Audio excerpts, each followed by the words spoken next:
Quels sont les enjeux de ces régionales ? Pour l'ARM, évidemment, ils ont réduit leurs ambitions, parce que la leçon des municipales a porté. Vous vous souvenez, avant les municipales, c'était on va conquérir, on va gagner Paris, puisque Paris, c'était l'élection qu'avait fait Emmanuel Macron, puisque en 2017, il avait réussi des scores au second tour absolument faramineux. Évidemment, on a vu le résultat, Anne Hidalgo est repassée sans difficulté, en tout cas face à la République En Marche. Donc là, cette fois-ci... Avec une crise de candidature majeure.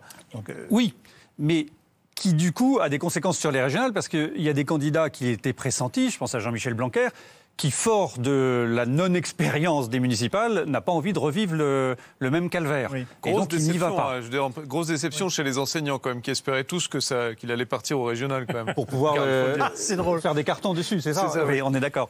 Non, les ambitions, si vous voulez, les régionales vont être une sorte de premier tour de l'élection présidentielle. Parce que vous avez des candidats, et oui, parce que vous avez des candidats au régional, des présidents sortants, qui veulent nationaliser la campagne, la présidentialiser. Xavier Bertrand l'a dit.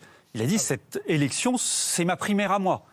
Sous-entendu, je suis réélu, je suis légitime à droite et donc je serai le candidat de la droite. Je suis battu, j'en tire les conséquences.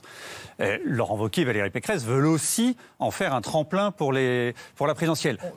Vous ne citez que des gens de droite. Hein. Attendez, non, mais on suit le même raisonnement, tous les deux. Anne Hidalgo a envoyé Audrey Pulvar.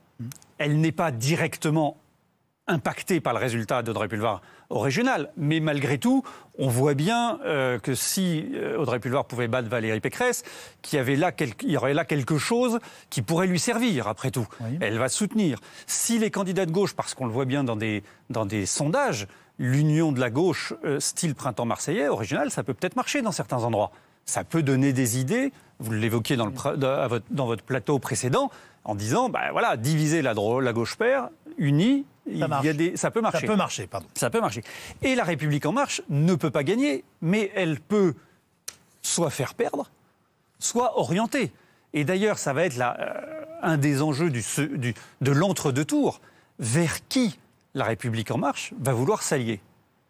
Prenez une région comme Auvergne-Rhône-Alpes. Oui. Je prends un dessin, un peu caricatural. Vous avez d'un côté Laurent Wauquiez, président sortant. Est-ce que la République En Marche va dire « oui, on va soutenir Laurent Wauquiez » ? C'est compliqué quand même. Il y a une partie de la gauche de la République En Marche qui va tiquer. Mais de l'autre côté, ça pourrait être, vous l'avez reçu sur votre plateau, Najat Vallaud-Belkacem, qui représente une partie de la gauche et peut-être les écologistes. La République En Marche s'allierait avec Najat Vallaud-Belkacem. C'est pas simple non plus. Non. Que décidera Bruno Bonnell, qui est le candidat, s'il se maintient? Vous voyez, c'est compliqué.